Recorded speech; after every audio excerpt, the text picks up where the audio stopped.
ಇವತ್ತೇನಾಗ್ಬಿಡುತ್ತೆ ಅನ್ನುವಂಥದ್ದಿತ್ತು. But ವಿಚಾರಣೆ ಈಗ ಮುಂದೂಡಿಕೆಯನ್ನ ಮಾಡಿದ್ದಾರೆ. ತೀರ್ಪು ಆದೇಶವನ್ನು, ವಿಚಾರಣೆ ಎಲ್ಲವೂ ಕೂಡ ಮುಕ್ತಾಯ ಆಗಿದೆ, ಆದೇಶವನ್ನ ಕಾಯ್ದಿರಿಸಿದ್ದಾರೆ. ದರ್ಶನ್ ಕೇಸ್ನಲ್ಲಿ ಜಾಮೀನಿಗೆ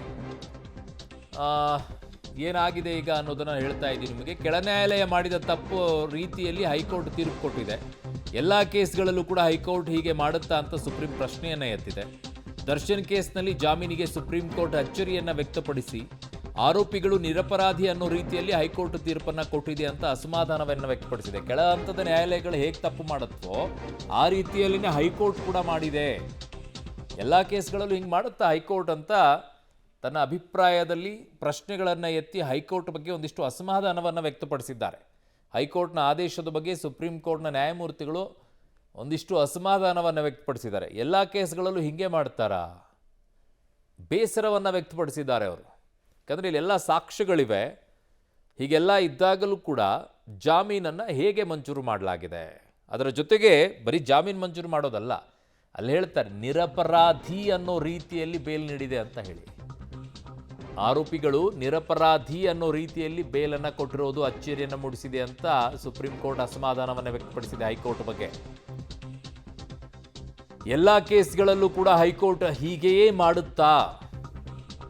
ಎಲ್ಲ ಕೇಸ್ಗಳಲ್ಲೂ ಕೂಡ ಸೊ ಹೈಕೋರ್ಟ್ ಮಾಡಿದ ತಪ್ಪನ್ನ ನಾವು ಮಾಡಲ್ಲ ಅಂತ ಸುಪ್ರೀಂ ಕೋರ್ಟ್ ಹೇಳುತ್ತಾರೆ. ಹೈಕೋರ್ಟ್ ಮಾಡಿದಂಥ ತಪ್ಪನ್ನ ನಾವು ತರಾತುರಿಯಲ್ಲಿ ಆದೇಶವನ್ನ ಕೊಡಲ್ಲ, ನಾವು ತರಾತುರಿಯಲ್ಲಿ ಕೊಡಲ್ಲ ಆದೇಶವನ್ನು. ಸೊ ಆರೋಪಿಗಳು ನಿರಪರಾಧಿ ಅನ್ನೋ ರೀತಿಯಲ್ಲಿ ಬೇಲ್ ಕೊಡಲಾಗಿದೆ ಹೈಕೋರ್ಟ್ನಲ್ಲಿ. ಆರೋಪಿಗಳು ನಿರಪರಾಧಿ ಅನ್ನೋ ರೀತಿಯಲ್ಲಿ ಬರೀ ಜಾಮೀನು ಕೊಡೋದಷ್ಟೇ ಅಲ್ಲ, ಅವರು ನಿರಪರಾಧಿಗಳೇ ಅನ್ನೋ ರೀತಿಯಲ್ಲಿ ಬೇಲನ್ನು ನೀಡಲಾಗಿದೆ. ಇಡೀ ಪ್ರಕರಣದಲ್ಲಿ ಎಲ್ಲರೂ ಕೂಡ ಜಾಮೀನಿನ ಮೇಲೇನೆ ಆಚೆ ಇದ್ದಾರೆ. ಸೊ ಹಾಗಾಗಿ ಸುಪ್ರೀಂ ಕೋರ್ಟ್ ಅಸಮಾಧಾನ ವ್ಯಕ್ತಪಡಿಸಿ ಕೇಳ್ತಾ ಇದೆ, ಎಲ್ಲ ಕೇಸ್ಗಳಲ್ಲೂ ಹಿಂಗೆ ಮಾಡುತ್ತಾ ಹೈಕೋರ್ಟು? ಅಥವಾ ಪರ್ಟಿಕ್ಯುಲರ್ ಆಗಿ ಈ ಕೇಸ ಅವ್ರು ಮಾಡಿದ ತಪ್ಪನ್ನು ನಾವು ಮಾಡೋದಿಲ್ಲ ಅಂತ ಹೇಳಿ ವಿಚಾರಣೆಯನ್ನ ಮುಗಿಸಿದೆ, ಆದೇಶವನ್ನ ಕಾಯ್ದಿರಿಸಿದೆ. ದರ್ಶನ್ ಮತ್ತು ಪವಿತ್ರ ಗೌಡ ವಕೀಲರನ್ನ ಹೊರತುಪಡಿಸಿ ಇನ್ನುಳಿದಂಥ ಆರೋಪಿಗಳ ಪರ ವಕೀಲರಿಗೆ 3 ಪುಟಗಳಲ್ಲಿ ನೀವು ನಿಮ್ಮ ಲಿಖಿತ ವಾದವನ್ನು ಮಂಡಿಸಿ ಅಂತ ಅವಕಾಶವನ್ನು ಮಾಡಿಕೊಟ್ಟಿದೆ 1 ವಾರ. ಸೊ ಹಾಗಾಗಿ ಇದು 1 ವಾರ ಅದಕ್ಕೆ ಅವಕಾಶವನ್ನು ಮಾಡಿಕೊಟ್ಟಿದೆ. ಅದಾದ ನಂತರ ತೀರ್ಪು ಬರುತ್ತೆ. ಹೀಗಾಗಿರುವಂಥ ಬೆಳವಣಿಗೆ ಈ ವಿಚಾರದಲ್ಲಿ ಸದ್ಯಕ್ಕೆ ಇನ್ನು 1 ವಾರ ಅಥವಾ ಇನ್ನೊಂದು 10 ದಿನ ರಿಲ್ಯಾಕ್ಸಲ್ಲೇ ಇರ್ತಾರೆ. ಟೆನ್ಷನ್ ಅತಿ ಹೆಚ್ಚಾಗಿರುತ್ತೆ. ಇವತ್ತು ಆಗೋಗ್ಬಿಟ್ಟಿದ್ರೆ ಟೆನ್ಷನ್ ಮುಕ್ತಾಯವಾಗಿ ಹೋಗಿರೋದು. ಇನ್ನೂ ಕಾಯೋದಿದೆಯಲ್ಲ, ಅದು ಬಹಳ ತಲೆನೋವು. ಇಷ್ಟೆಲ್ಲ ವಾದವನ್ನು ಕೇಳಿಸ್ಕೊಂಡು, ಅಷ್ಟೆಲ್ಲ ರಿಮಾರ್ಕ್ಸ್ಗಳನ್ನು, ಪಾಸಿಂಗ್ ಔಟ್ ರಿಮಾರ್ಕ್ಸ್ಗಳನ್ನು ಕೇಳಿಸ್ಕೊಂಡು ನನ್ನ ಸಹೋದ್ಯೋಗಿ ಶಬೀರ್ ನನ್ನ ಸಂಪರ್ಕಕ್ಕೆ ಸಿಗ್ತಾ ಇದ್ದಾರೆ. ಶಬೀರ್, ಇವತ್ತು ತೀರ್ಪು ಬಂದುಬಿಟ್ಟಿದ್ದಿದ್ರೆ ಆ ಟೆನ್ಷನ್ ಸ್ವಲ್ಪ ಕಡಿಮೆ ಆಗಿರೋದೇನೋ ಆ ಗ್ಯಾಂಗಿಗೆ. ಈಗ ಇವತ್ತಿನ ಪಾಸಿಂಗ್ ರಿಮಾರ್ಕ್ಸ್ಗಳನ್ನು ನೋಡಿಕೊಂಡು ಇನ್ನು ತೀರ್ಪು ಬರೋವರೆಗೂ ಕೂಡ ಕಾಯೋದಿದೆಯಲ್ಲ, ಜೀವ ಕೈಯಲ್ಲಿ ಹಿಡ್ಕೊಂಡು ಕೂತಂಗೆ ಇರುತ್ತೆ ಅಲ್ವಾ ಶಬೀರ್? ಇವತ್ತಿನ ರಿಮಾರ್ಕ್ಸ್ಗಳ ಬಗ್ಗೆ ಮಾತನಾಡೋದಾದ್ರೆ ಸಹಜವಾಗಿ ಆ ಥರದ್ದು ಒಂದು ಆತಂಕ, ಭೀತಿ ಇದ್ದೇ ಇರುತ್ತೆ. ಏನಾಗುತ್ತೋ ಈ ಜಡ್ಜ್ಮೆಂಟ್ ಅನ್ನುವಂಥ ನಿಟ್ಟಿನಲ್ಲಿ ಆರೋಪಿಗಳಿಗೆ ಆ ಒಂದು ಭಯದ ವಾತಾವರಣ ಕೂಡ ನಿರ್ಮಾಣ ಆಗಿರುತ್ತೆ. ಯಾಕೆಂದರೆ ಈಗಾಗಲೇ ಜಾಮೀನನ್ನು ಪಡ್ಕೊಂಡು ಹೊರಗಡೆ ಬಂದಿದ್ರು, ಮತ್ತೆ ಜಾಮೀನು ರದ್ದಾದರೆ ಜೈಲಿಗೆ ಹೋಗಬೇಕಾದಂಥ ಅನಿವಾರ್ಯತೆಗಳು ಬರುತ್ತೆ. ಹೀಗಾಗಿ ಸಹಜವಾಗಿ ಒಂದು ಆತಂಕ ಮನೆ ಮಾಡಿರುತ್ತೆ.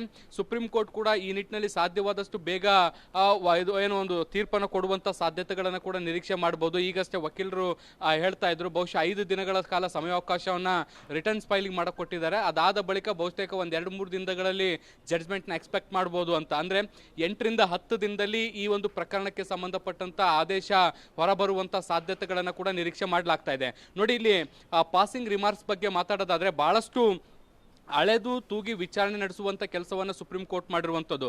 ಸರ್ಕಾರದ ಪರ ವಕೀಲರು ವಾದವನ್ನು ಮಂಡಿಸಬೇಕಾದಂಥ ಸಂದರ್ಭದಲ್ಲೂ ಕೂಡ ಸಾಕಷ್ಟು ಕ್ವಶನ್ಗಳನ್ನು ಅವರ ವಿರುದ್ಧವೂ ಕೂಡ ಕೇಳುವಂತಹ ಪ್ರಯತ್ನಗಳನ್ನ ಮಾಡ್ತು.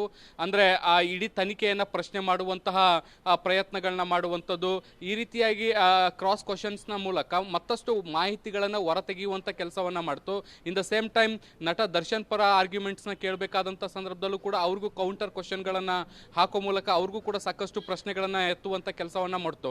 ಒಂದ್ ರೀತಿ ಬ್ಯಾಲೆನ್ಸಿವ್ ಆಗಿ ಆರ್ಗ್ಯುಮೆಂಟ್ಸ್ ಅನ್ನ, ವಾದ ಮತ್ತೆ ಪ್ರತಿವಾದವನ್ನ ಆಲಿಸುವಂತ ಕೆಲಸವನ್ನ ಸುಪ್ರೀಂ ಕೋರ್ಟ್ ಮಾಡಿದೆ.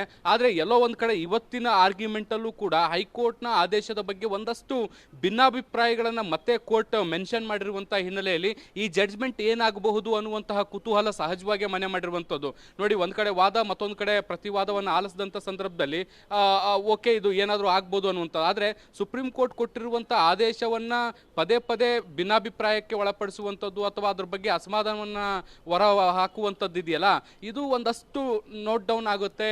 ಇದು ಸುಪ್ರೀಂ ಕೋರ್ಟ್ ಆದೇಶದ ಮೇಲೆ ಒಂದಿಷ್ಟು ಪರಿಣಾಮಗಳು ಬೀರಬಹುದಾ ಅನ್ನುವಂಥ ಪ್ರಶ್ನೆಗಳು ಕೂಡ ಹುಟ್ಕೊಳ್ಳುತ್ತೆ. ಸೊ ಹೀಗಾಗಿ ಇವತ್ತಿನ ಆರ್ಗ್ಯುಮೆಂಟ್ಸ್ ಟೈಮಲ್ಲೂ ಕೂಡ ಒಂದಿಷ್ಟು ಪದಗಳ ಪ್ರಯೋಗವನ್ನ ಮಾಡ್ತಾರೆ. ಬಹುಶಃ ಹೈಕೋರ್ಟ್ಗಳ ಆದೇಶದ ವಿಚಾರಕ್ಕೆ ಬಂದಂಥ ಸಂದರ್ಭದಲ್ಲಿ ಈ ರೀತಿಯಾದಂಥ ಪದ ಪ್ರಯೋಗಗಳ ಪ್ರಯೋಗ ಏನಿದೆ ಅದು ಬಹಳಷ್ಟು ವಿರಳ ಅನ್ನುವಂಥ ನಿಟ್ಟಿನಲ್ಲಿ ವಕೀಲರು ಕೂಡ ಹೇಳ್ತಾ ಇದ್ರು. ಆ ರೀತಿಯಾದಂಥ ಪದಗಳ ಪ್ರಯೋಗ ಮಾಡಿರುವಂಥ ಹಿನ್ನೆಲೆಯಲ್ಲಿ ಒಂದು ರೀತಿ ದೊಡ್ಡ ಪ್ರಮಾಣದ ಅಸಮಾಧಾನ ಹೈಕೋರ್ಟ್ ಆದೇಶದ ಬಗ್ಗೆ ಇದೆ ಅನ್ನುವಂಥದ್ದು ಯಾವುದೇ ಅನುಮಾನ ಇಲ್ಲ. ಸೊ ಹೀಗಾಗಿ ಇದರ ಇಂಪ್ಯಾಕ್ಟ್ ಫೈನಲ್ ಜಡ್ಜ್ಮೆಂಟ್ ಅಂದ್ರೆ ಸುಪ್ರೀಂ ಕೋರ್ಟ್ ಕೊಡ್ಬೋದಾದಂಥ ಜಡ್ಜ್ಮೆಂಟ್ ಮೇಲೂ ಕೂಡ ಬೀರ್ಬಹುದಾ ಅನ್ನುವಂಥ ಪ್ರಶ್ನೆಗಳು ಕೂಡ ಇದಾವೆ. ಅರುಣ್.